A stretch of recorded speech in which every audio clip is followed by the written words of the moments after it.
viajantes me fará repousar.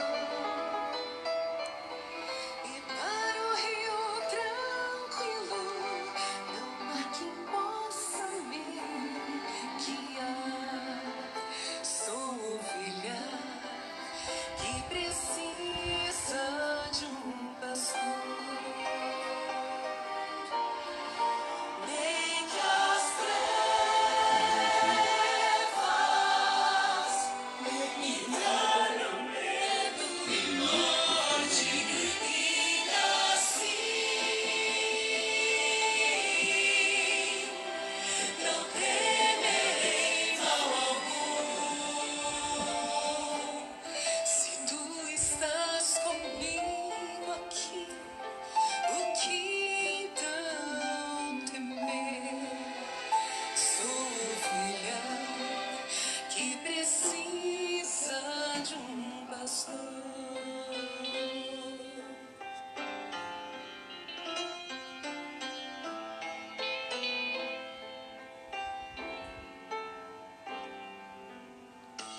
Estou cansada de encontrar as pessoas sem sorrir, caminhando. Boa noite, quero cumprimentar todos e uma boa noite na paz do nosso Senhor e Salvador Jesus Cristo, onde nós iremos começar agora um culto ao Senhor, né? E antes, porém, eu quero orar a Deus, pedindo dele a direção dele para este culto hoje à noite. Pai, nós oramos ao Senhor, pedindo as tuas bênçãos e a tua direção, Senhor. Ensina-nos como falar, dá-nos sabedoria dos céus e a todos quantos irão ouvir essa palavra. Nós confiamos no Senhor e, portanto, nós pedimos ao Senhor em nome de Jesus. Amém. Vamos cantar o hino 367. Isso, 367, meu cantor vem aqui, porque eu canto muito bem. 367.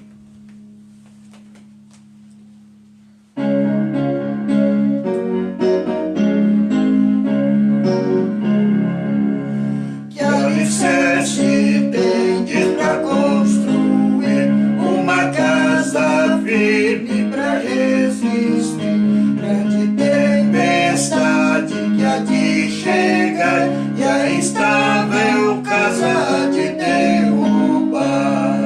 Nossa morada na rocha está, firme e segura ela ficará.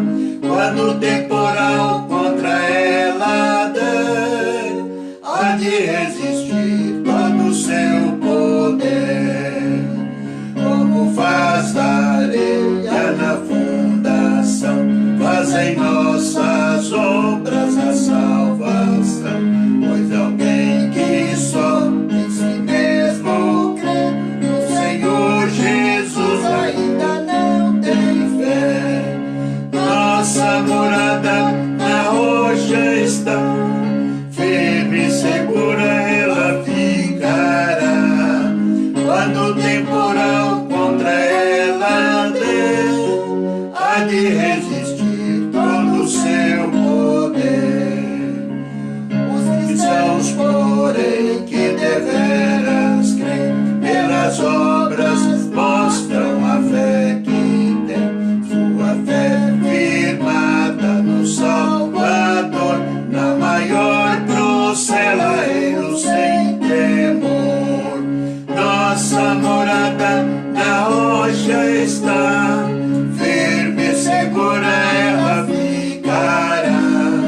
Quando o temporal contra ela der, há de resistir todo o seu poder. Muito bem, hoje nós queremos continuar no tema deste mês de maio, que é o mês da família. Então nós queremos falar hoje sobre por que a família é importante. Por que a família é importante. Está baseado nosso texto hoje no Salmo 68, versículo 6, que diz o seguinte: Deus faz que o solitário viva em família, liberta aqueles que estão presos em grilhões, mas os rebeldes habitam em terra seca. Eu quero repetir novamente esse texto, não é? Deus faz que o solitário viva em família, liberta aqueles que estão presos em grilhões, mas os rebeldes habitam em terra seca. Certas situações podem causar grandes frustrações em uma vida. Muitos definem a família como sendo a base de tudo. Uma expressão bastante utilizada para caracterizar o laço familiar, que vai além do sangue, sendo também o emocional e o espiritual. É importante preservar os valores da família. Os valores da família são importantíssimos. É um bem maior. Alguém chegou a dizer que a família, ela é um bem maior. E é verdade. É verdade. Antes de tudo, veio a família. Aí depois Deus fez outras coisas com finalidade para fortalecer os laços da família. Um bom relacionamento familiar é a principal arma de combate às drogas e aos problemas emocionais que acometem os filhos. Os filhos, em 80%, são frutos do relacionamento da família. Portanto, o relacionamento da família é muito importante. O fato é que eu cresci ouvindo esse texto, que diz aí o texto que nós acabamos de ler, que Deus, Ele faz que o solitário viva em família, não é? Muito bem. O fato é que muitos desconhecem essa grande realidade, não é? Há muitas pessoas que nascem, que crescem e nunca experimentaram uma família estruturada. Mas depois da conversão, depara-se com o que, para essas pessoas que convertem depois, não é? Ele vê que o que Deus fala é mais do que uma promessa. Era a revelação de um propósito de Deus. Faz com que o solitário viva em família. Por que ele usa a palavra o solitário? É porque Deus não nos fez para viver na solidão. Ao contrário, Ele nos fez gregário para sempre estarmos juntos, não é? A família, ela é nuclear, quer dizer com isso, pai, filho, esposo, não é? Então Deus faz com que o solitário viva em uma família, né?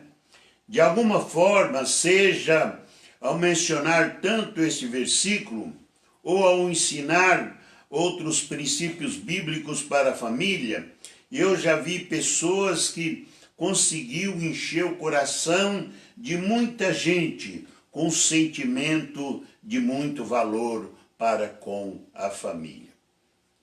A família deve ser valorizada. Todos devem estar conscientes e conscientizados da importância da família. Mesmo reconhecendo que o lar, que às vezes as pessoas crescem, não é perfeito, percebe que, mesmo sendo este lar, não sendo perfeito, mas os laços dele com Deus levam-o a ser importante para Deus. Entendo que muito do que o Senhor deseja fazer em nossas vidas, depende muito do nosso relacionamento acerca do valor da família. Portanto, eu penso, irmãos e amigos, que a melhor forma de iniciar esse sermão de hoje, não é destacando a importância da família.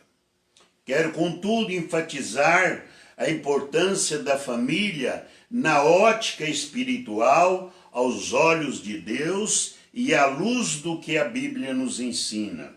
Muita gente só enxerga o valor emocional e sentimental da família. Mas o problema dessa avaliação, irmãos, é que a família somente é boa quando as circunstâncias respaldam tal sentimento. Eu entendo que a família, ela não é boa somente quando as circunstâncias estão bem. A família deve ser boa em qualquer circunstância, né? Quando há crise, problemas de relacionamento e uma série de outros fatores que contribuem para que as emoções desgastem, o valor atribuído à família é seriamente comprometido se assim pensarmos. Mas nós não podemos pensar, não é? Como a mulher de Jó. A mulher de Jó, que no momento que as coisas estavam difíceis, ela pediu a Jó que maldiçoasse Deus e morresse. Então a coisa é assim, na família, ela estando bem, ou ela estando em problemas, ou ela estando sofrendo por qualquer circunstância, ela deve lembrar que o Senhor está conosco, a tua vara e o seu cajado nos consola, não é? É feito para isso. Muito bem, muita gente só enxerga a família, só é boa quando está tudo bem.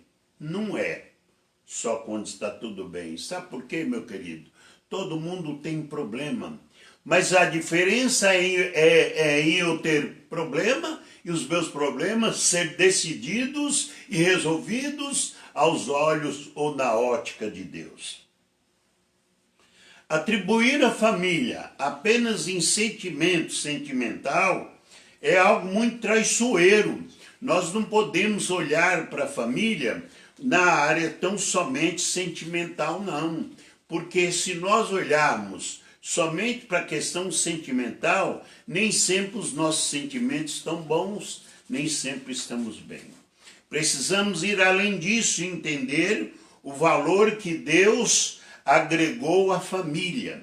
E então, somente então, poderemos trabalhar o valor emocional, permitindo que ele se alinhe ao que a Escritura Sagrada nos ensina a respeito da família. Portanto, para consolidar o conceito do valor familiar, eu quero discorrer sobre os princípios e valores bíblicos acerca da família. Em primeiro lugar, Deus pensa em termos de família. Deus não pensa em outros termos. O pensamento de Deus é família.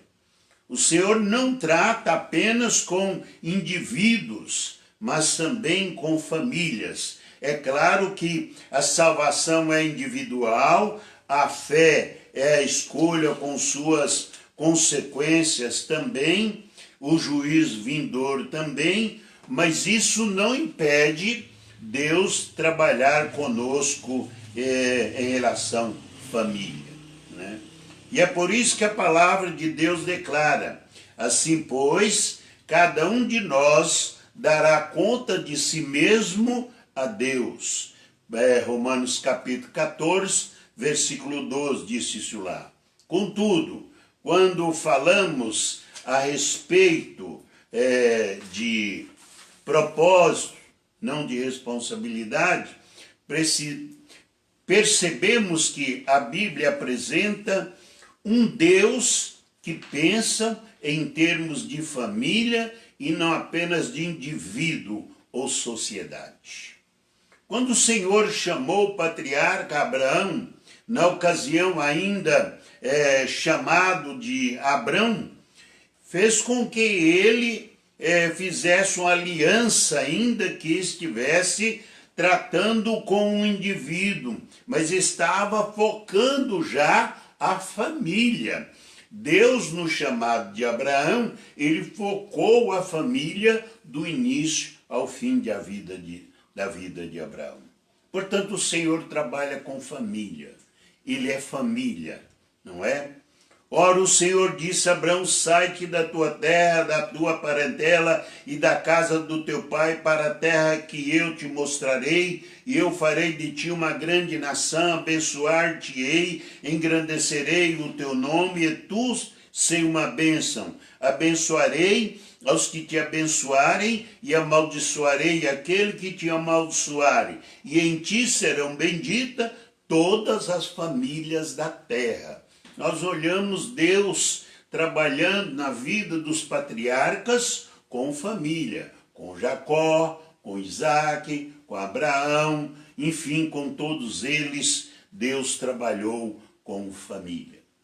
Observe que o Senhor fala de multiplicar a família de Abraão, com o propósito de abençoar todas as famílias da terra. E ele disse: em ti serão benditas todas as famílias da terra. Então é a forma de Deus agir, é através da família. Portanto, a sua família, ela é alvo de Deus. Mas, pastor, por enquanto não está acontecendo muita coisa.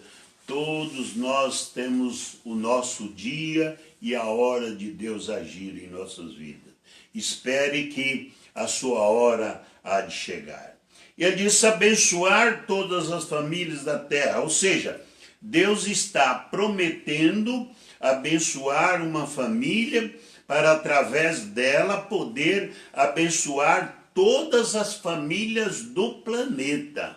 Olha, vocês podem perceber que Deus não tratou com indivíduo, não. Ele tratou com família, não é? Com Noé, ele tratou com família. Entre tu e a tua família na arca. E ele ainda foi claro em dizer: você, sua esposa, sua nora, os seus filhos, enfim, todos entram na arca. De maneira que é bom lembrar dessas coisas, que quando você estiver orando e buscando a Deus, pense na família, não pense em indivíduo, né? Seja, Deus está prometendo aqui abençoar todo mundo no planeta, em todas as épocas, em todas as épocas. É evidente que o Criador, meus queridos, em seus planos e propósitos para a humanidade, fez em termo família. Pensa em termos de família e nós encontramos este padrão. Salvação, ela é individual, mas o propósito da família é família. Nas histórias bíblicas nós encontramos família. Porque eis que eu trago o dilúvio sobre a terra para destruir de debaixo do céu toda a carne, em tudo que há espírito de vida. Tudo que há na terra expirará. Mas contigo estabelecerei o meu pacto, e entrará na arca, tu e contigo os teus filhos, tua mulher as mulheres dos seus filhos, e etc. e tal. E Noé chamou a atenção, Noé chamou a atenção de Deus com sua integridade, né? Com sua integridade. Ele sozinho conseguiu isso, mas o livramento se estendeu a toda a sua família. Vemos também no caso de Ló. De Ló, Deus estendeu a família. A mulher dele não obedeceu, isso foi uma escolha dela. Mas que Deus foi para lá por causa daquela família, ele foi. Então disseram os homens a Ló: tens mais alguém aqui, teu genro, teus filhos, tuas filhas e todos quanto tem na cidade? Tira-os fora, para fora deste lugar, porque nós vamos destruir este lugar, porquanto o seu clamor se tem avolumado diante de Deus, e o Senhor nos enviou a destruí-lo. Tendo saído, Ló falou com seus genros que haviam de casar com suas filhas e disse-lhes: levantai-vos, sai deste lugar, porque o Senhor há de destruir a cidade. Mas ele pareceu aos seus genros como quem estava zombando. Eles tiveram este recado que Ló deu a eles como zombaria. Quando Deus fala com a família, não se deve olhar com desdém, nem com zombaria, porque Deus trata com a família, Deus mexe com a família, Deus abençoa a família, Deus prospera a família. E ao amanhecer os anjos apertaram com Ló, dizendo: levanta-te, toma tua mulher e tuas 2 filhas que aqui estão, para que não pereça no castigo da cidade. E ele, porém, se demorava, pelo que os homens pegaram-lhe pela mão, não é? A ele e a sua mulher e as suas filhas, sendo-lhes misericordiosos a palavra. Assim o tiraram e puseram fora da cidade. Quando os tinham tirado para fora, disse um deles: escapa-te, salva a tua vida, não olhes para trás de ti, nem te detenhas em toda esta planície. Escapa-te lá para o monte, para que não pereça. Está lá em Gênesis 19, versículo 12 e o 7, né? E aí, então, o que podemos dizer da família de Ló? O que nós podemos falar dessa família?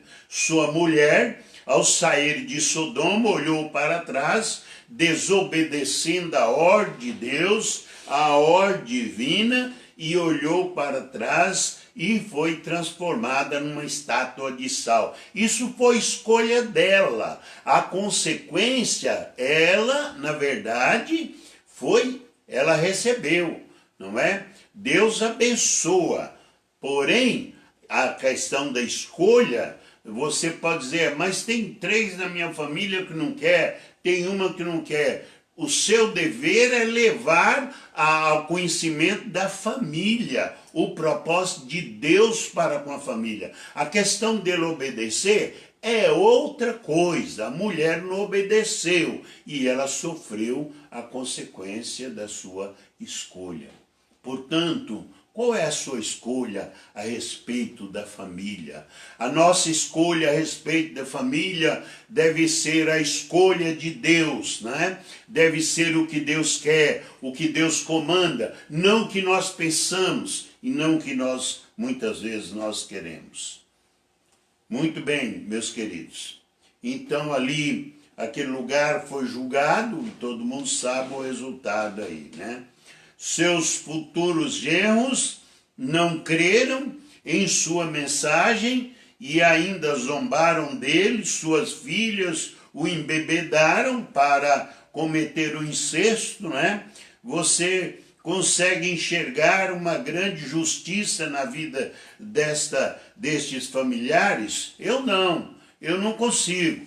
Mas uma coisa eu te digo, não era isso que Deus queria, não era esse o propósito de Deus, isso foi deles, não foi de Deus. O que Deus pôde fazer, Deus fez. Deus fez. Tirou de lá e chegou fora, escolher outra coisa. É como muita gente de hoje, muitas famílias de hoje, pede as coisas para Deus, ora pedindo as coisas para Deus, e Deus abençoa, e depois da bênção vão fazer outras coisas. Esquece de Deus, esquece da palavra, esquece de orar, esquece de ir para a igreja, enfim, começa a agir como pessoas que nunca ouviram a palavra. Mas ouviram, lembraram, só na hora da dificuldade, depois esqueceram. É assim que muitos fazem, não é mesmo? Então você consegue enxergar Ló como exemplo? Não consigo enxergar. Agora, eu enxergo a benevolência de Deus, e eu enxergo o amor de Deus, e eu enxergo as bênçãos de Deus, eu enxergo aquilo que Deus quer para a sua família e para a minha família. O que Deus quer para nós é o melhor possível. Agora, resta perguntar, é isso que estamos querendo? Então ali eles se reduziram a cinza. As cidades acabaram. Sodoma e Gomorra foi condenada à destruição, né? Havendo-as posto para, ou por exemplo, aos que vivesse impiamente. Aquilo ali foi para servir de exemplo, né? Se você escolhe o mal, pagará pelo mal, né? E livrou o justo Ló, diz a palavra, né? O justo Ló. Não quero questionar Deus, eu não quero questionar a palavra, mas a palavra chamou ele de justo, não é? E quem sou eu para chamar de outra coisa? Atribulados pela vida dissoluta daqueles perversos, porque este justo, habitando entre eles, por ver e ouvir, afligia todos os dias a sua alma justa com as injustiças da obra dele. Interessante que a palavra diz que Deus chama ele de justo, porque, embora ele habitando ali, ele sofria muito por aquilo. Ele sofria por estar ali. Ele sofria por estar vivendo aquilo ali. E é verdade, meus irmãos, o crente que é crente, ele não conforma com o mundo. A palavra diz isso, né? Que nós não devemos conformar com o mundo. Por isso Deus chamou ele de justo. Habitando entre eles, por ver todo aquilo e ouvir, a palavra nos ensina que aquilo afligia ele. Não está ali afligindo alguma coisa que conscientemente você está fazendo errado, não é? Pense muito bem nisto. Não fique somente na aflição, mas procure a solução de Deus para a sua família, porque diz que ele abençoa o aflito em família. Ele abençoa o aflito em família. Então, é interessante aqui, é bom a gente notar isso, né? Mas ainda que a salvação seja individual, Deus, em termos de propósito, também trata com as famílias. Lembre-se, Deus quer tratar com a sua família. Entra na arca de Deus, não é? Fecha-se com Deus, não é? E vai com Deus. Faça a vontade de Deus. Clame a sua família para andar juntos falando com Deus. Deus vai abençoar por isso. Continuamos encontrando este fato nas páginas do Novo Testamento. Isso continua, né? Ele, não é, nos contou como vira em pé em sua casa o anjo que lhe dissera: envia a Jope, foi com Cornélio, envia a Jope e manda chamar a Simão, que tem por sobrenome Pedro, o qual te dirá palavras pelas quais serás salvo tu e a tua casa.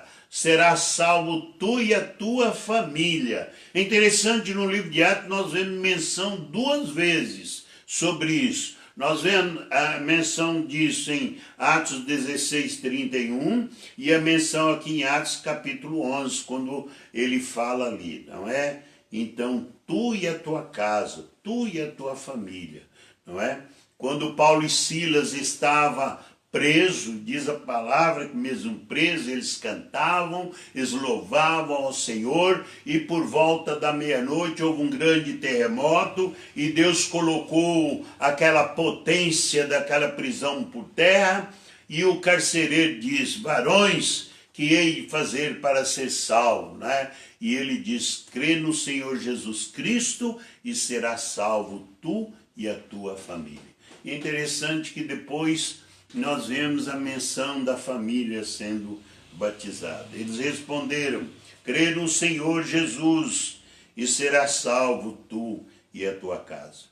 Precisamos, irmãos e amigos, compreender este propósito divino para a família. Precisamos entender o projeto de Deus, que nos ajudará a discernir o valor que ele atribui à família. O valor que ele atribui. Segundo lugar, vemos aí os mandamentos familiares, não é? Além das bênçãos sobre a família, que revelam o quanto o Senhor a aprecia e quer que vivamos o seu melhor, o melhor de Deus. E nós encontramos na palavra de Deus também a questão dos mandamentos familiares. Desde que Deus constituiu a família, o Criador a protegeu, dando aos homens leis que deveria proteger a instituição chamada família. Nos 10 mandamentos temos 2 deles diretamente ligados à questão da família. A ordem de honrar o pai e honrar a mãe é, sem dúvida, algo dirigido à família. Honra teu pai e a tua mãe, que é um grande mandamento, não é? Aí vem, não é? Não adulterarás, porque o adultério mancha a família, o adultério destrói a família, o adultério acaba com a família, sem contar o de não cobiçar a mulher do próximo, porque a cobiça também destrói a família, a cobiça da mulher do próximo. As Sagradas Escrituras estão repletas de mandamentos familiares, ordens familiares, acerca da própria família. E esse mandamento, se obedecido, traz bênçãos sobre a vida daqueles que os praticam. Por outro lado, a quebra desses mandamentos, que denominam pecados familiares, também trarão consequências diferenciadas, não é? Queremos falar um pouquinho mais tarde sobre isso aí, né? A ordem divina sobre a família, em primeiro lugar, é a ordem de honrar os pais. Honrar os pais, não é? Por exemplo, é chamada de o primeiro mandamento com promessa. Vós, filhos, sejam obedientes a vossos pais no Senhor, porque isso é justo. Honra teu pai e a tua mãe, que é o primeiro mandamento. Qual é o primeiro mandamento? O primeiro mandamento é a honra do pai e da mãe. Por quê? Porque Deus trabalha em família. Ele não quer ver os filhos não honrando a seus próprios pais. Veja bem. E diz que esse mandamento é com promessa, não é? E onde está a promessa? Para que vivas muito tempo sobre a terra. Efésios capítulo 6, versículo 1 e 3. Ou do versículo 1 ao 3. Obedecer aos mandamentos que protegem a família nos farão ser bem-sucedidos. Bem-sucedidos em tudo. e ainda aumentar os nossos dias de vida. Onde está a questão de bem-sucedido? Não é? Está no fato de dizer, serão bem-sucedidos. Não é? Isso trata-se de duas coisas interessantes, que a família, que os filhos devem observar isso. Essa bênção tem duas coisas, dois fatores que é relevante. Primeiro, a bênção da prosperidade e a bênção da longevidade. Num pacote só, o filho ganha aí essas duas bênçãos, né? Então os filhos devem a seus pais não apenas obediência, mas também honra. Ao se casarem, os filhos deixam o pai e a mãe e se unem ao seu cônjuge, e isso põe o fim à necessidade de obediência, mas não bota o fim na necessidade de honra. Não é porque casou que deve deixar de honrar o pai e a mãe. Ao contrário, essa honra só termina na sepultura. Mas se alguém, não é? Se alguma viúva tiver filhos ou netos, aprendam deles primeiro a exercer piedade para com a sua própria família. Aprenda isso. Recompensar seus progenitores, porque isto é agradável. 1 Timóteo 5,4 diz isso. Os filhos devem recompensar seus pais, que os criaram quando esses chegam à velhice. Devem suprir os seus progenitores, não só em suas necessidades materiais, ainda que não devam mais obediência de quando viviam sob o seu teto, mas deve honrar para sempre os seus pais. Além, segundo Paulo ali em 1 Timóteo 5,4, além de suprir os seus progenitores. Além dos mandamentos, meus queridos, que determinam a conduta dos filhos para com os pais, né? Também encontramos na Bíblia os mandamentos que determinam a conduta dos pais para com os filhos, especialmente a ordem de criá-los no temor do Senhor. Essa é uma ordem para criar no temor do Senhor. E vós, pais, não provoqueis a ira a vossos filhos, mas criai-os na disciplina e na demonstração do Senhor. Efésios 6,4. Que, na verdade, quando ali ele pega e fala para os pastores, né? Que o bispo governe bem a sua própria casa, tendo seus filhos em sujeição com o respeito.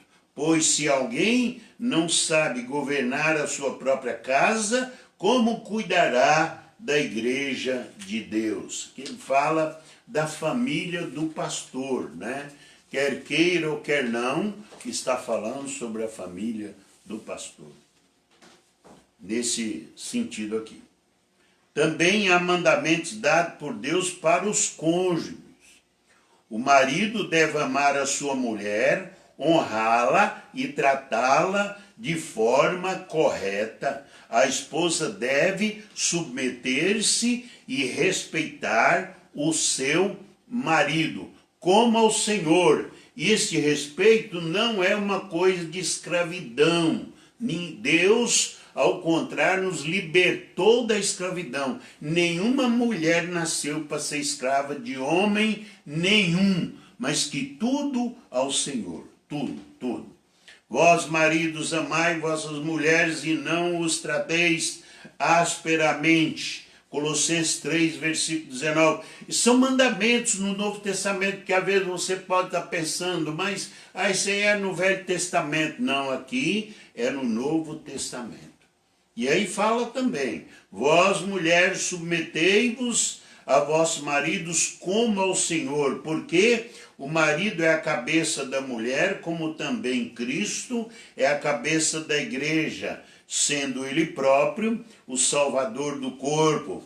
Mas assim como a igreja está sujeita a Cristo, assim também as mulheres sejam em tudo sujeitas aos seus maridos. Essa sujeição aqui, ela é espiritual, ela é cristã. Essa sujeição aqui, entende ela, na verdade, por questão de espiritual, de adjutora, de ajudadora. Deus nunca gostou que o homem fizesse as coisas sozinhos, não é? Então ele coloca a mulher para ajudar o esposo e não ser escravo do mesmo.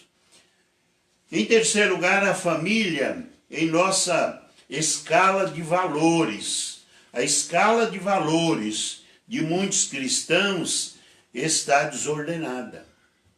Alguns estão vivendo de modo desordenado porque não faz a menor ideia do que as escrituras ensinam a respeito do assunto. Outros porque, mesmo tendo os valores e prioridades devidamente ordenados no conceito mental, não segue a prática do dia a dia.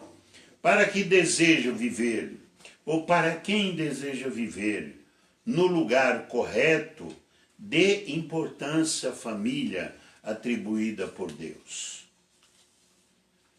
Primeira coisa a ser feita é conhecer a escala de valores do ponto de vista de Deus. Ou seja, aquilo que a Bíblia ensina.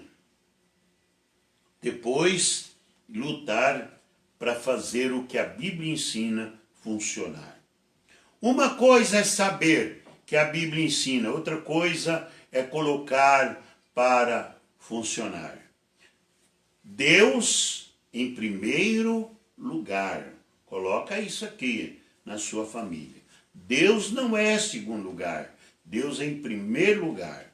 Não há nada, absolutamente nada, que possa ocupar o primeiro lugar em nossas vidas, a não ser Deus. O mandamento dado a Moisés foi lembrado e enfatizado pelo próprio Senhor Jesus Cristo. Aproximou-se dele um dos escribas que os ouvira discutir e, percebendo que lhes havia respondido bem, perguntou-lhes. Olha a pergunta do homem para você ver. Qual é o primeiro de todos os mandamentos? Vamos ver o que Jesus respondeu. E disse, o primeiro mandamento é: ouve Israel ao Senhor nosso Deus, e ao único Senhor. Amarás, pois, ao Senhor teu Deus de todo o teu coração, de toda a tua alma, de todo o teu entendimento e de todas as tuas forças. Meus queridos, Deus é primeiro. Deus não pode ser segundo. Deus não pode. Eu não posso incentivar a minha família a não colocar Deus em primeiro lugar. Eu não posso fazer isso. Não é? O segundo é este: amarás a teu próximo como a ti mesmo. Não há outro mandamento maior do que este. Não é? Foi o que Jesus disse lá. Amar ao Senhor de todo o nosso coração, alma, de coração e alma, entendimento e força, é colocá-lo em primeiro lugar nas nossas vidas. Jesus deixou bem claro a qualquer que quisesse segui-lo como discípulo, que deveriam reconhecê-lo em primeiro lugar em suas vidas, na frente das pessoas, que normalmente não são muito amadas e queridas. Nós temos que mostrar para elas quem é Deus, o que Deus faz e o que Deus é a respeito da nossa família. Bem disse Josué, lembra lá de Josué que ele diz? Eu e a minha casa, eu e a minha família serviremos ao Senhor. O Josué, ele foi craque na questão da prioridade. Ele deu prioridade. Eu e a minha família serviremos ao Senhor. Você e a sua família estão servindo a Deus? Você e a sua família estão sendo honestos com Deus? Você e a sua família estão obedecendo a Deus? Nós e nossas famílias estão obedecendo a Deus? É algo para se pensar muito bem nessa noite. Se alguém vier a mim e não aborrecer a pai, a mãe, mulher e filhos, a irmãos e irmãs, note bem o que ele disse aqui, e ainda também a própria vida, não pode ser meu discípulo. Ele está dizendo, se você quiser me seguir, não é você me seguir de longe, como muitos fazem, você me seguir de qualquer outra maneira, e você não pode fazer mais, porque o seu amigo, a sua família, o seu filho não lhe deixa, ele diz, eu não quero discípulo dessa maneira. Não é? Quem não leva a sua cruz e não me segue, não pode ser meu discípulo, disse ele. Assim, pois, todo aquele que dentre vós, que não renuncia a tudo quanto possui, não pode ser meu discípulo. Né? O Senhor deve estar à frente dos pais, do cônjuge e de qualquer outro familiar. Nenhuma família, nenhum parente deve atravessar o plano da família de servir a Deus. E nós não devemos escolher ninguém também e ouvir ninguém que queira nos desviar desta prioridade bendita. Não podemos. Não é bom. Ele deve ser o primeiro. Primeiro valor em nossa lista, ou escala de prioridades, deve vir antes de nossa vida, nossa própria vida. Deve vir antes dos nossos próprios bens ou qualquer outra coisa. Quando falamos sobre Deus vir antes, não é porque as coisas que nos dispomos a renunciar não têm mais lugar em nossas vidas. Apenas elas terão lugar, só que elas serão depois, não serão antes, porque antes de tudo é o Senhor. Antes de tudo é Deus na família, antes de tudo é Deus na sua vida, não é? Por exemplo, se o meu cônjuge, incomodado com minha fé, me dá um ultimato e me manda escolher entre ele ou o Senhor, não é? Me dispondo a sacrificá-lo e ficar com Deus, eu irei fazer isso. Pois Deus é o maior valor da minha vida e da família. Lembra agora da mulher de Jó? A mulher dele disse, ô Jó, para estar vivendo assim, abandona seu Deus. Amaldiçoa seu Deus. E morre. O que ele disse? Como falas uma louca, falas tu. Bendito seja o nome do Senhor. Bendito seja o nome de Deus em qualquer circunstância das nossas vidas. Né? Deus é o maior valor. Mas se mesmo não sendo cristão, meu cônjuge não se importa que eu busque ao Senhor, então ele passa a ser o meu segundo maior valor, ou prioridade, e não primeiro. Está lá em 1 Coríntios 7, 12 a 13. Que Deus nos abençoe e amanhã daremos sequência a este tema ou a esta mensagem. Meus queridos, antes de terminar, eu quero aqui dizer para vocês, dizer aos irmãos da igreja, não é? Meus irmãos, nosso plano missionário, não é? Nós fizemos um voto a Deus para esse segmento.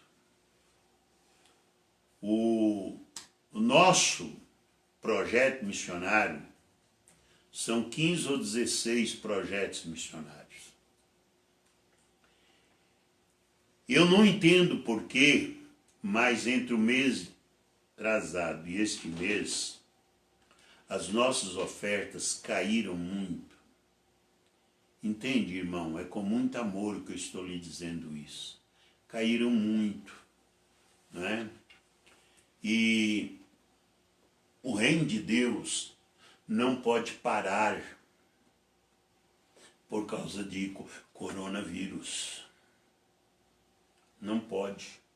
Porque o reino de Deus não está sujeito a essas coisas.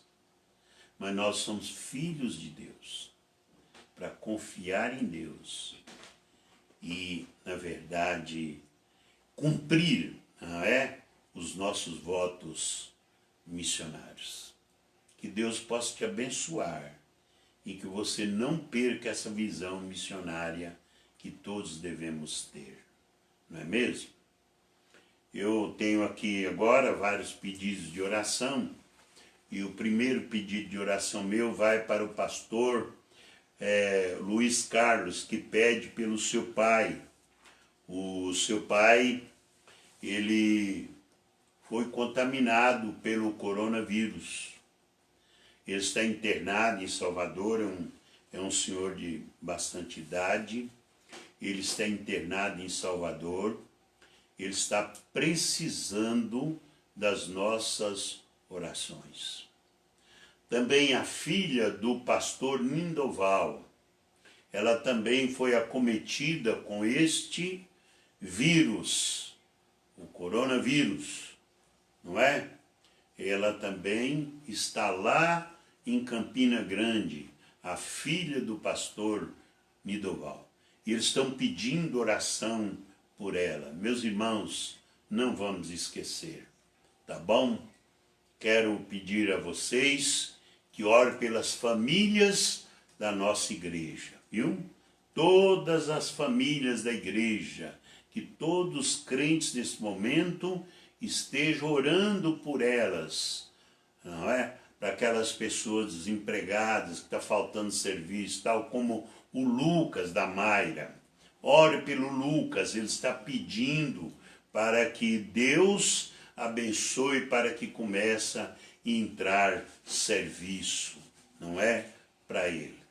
Então amanhã nós estaremos de volta aqui às 19h30, e se você tenha algo, pedido de oração para fazer, então você manda para mim através do Zap. A Lourdinha pediu pela família dela. Lourdinha está pedindo pela família dela. A Ruth também. A Ruth também está pedindo pela família dela. Então, eu quero pedir a vocês que ore por essas pessoas, tá bom? E a tia da Aileen, que também está com A tia da Aileen, ela também está... É tio? Ou é tio? Não sei, algum parente. Parente da Aileen, né? Ela está com o coronavírus, né? Uhum. Então também precisa de oração. Alguém mais? Você sabe alguém mais? Só, né? A família do meu amigo que morreu. A família do amigo da Fernanda que morreu, não é? Esteja orando pelo conforto e o consolo desta família. Viu, meus queridos? Não vamos esquecer, não. Eu vou orar. Senhor nosso Deus e nosso Pai amado, quero orar pela Raquel, filha do pastor Nindoval, que o Senhor toma ela, Senhor, nas tuas mãos. Quero pedir também, ó Deus, pelo seu Luiz, o pai do pastor Luiz, e que também está internado. Quero orar pela sua esposa, que também está com o vírus, e pela sua irmã, que também está com vírus. Meu Deus, toma, Senhor, essas pessoas nas tuas mãos, bendito Pai. Conforta, consola a família desse amigo da Fernanda que faleceu, Senhor. Conforta essa família. Quero orar, ó Deus, pelo tio da Ali também, que está contaminado com este vírus. Que o Senhor, ó Deus, abençoe este homem, que ele possa estar dando alegria para os seus, logo tão breve, saindo com vida do hospital. Rogo pelo irmão Alecrim, pela sua idade, que o Senhor toma ele nas suas mãos. Rogo por todas as famílias da tua igreja. Toma, Senhor, as nossas famílias nas tuas mãos. Guarda as famílias, sede, pois, com elas. E te rogo pedindo, em nome de Jesus. Amém. Vamos cantar então mais aqui um hino, né? E eu vou fazer de tudo que a minha esposa, mais a Fernanda, que conhece bem ele, não é? E eu vou aprender junto com ela.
abençoe.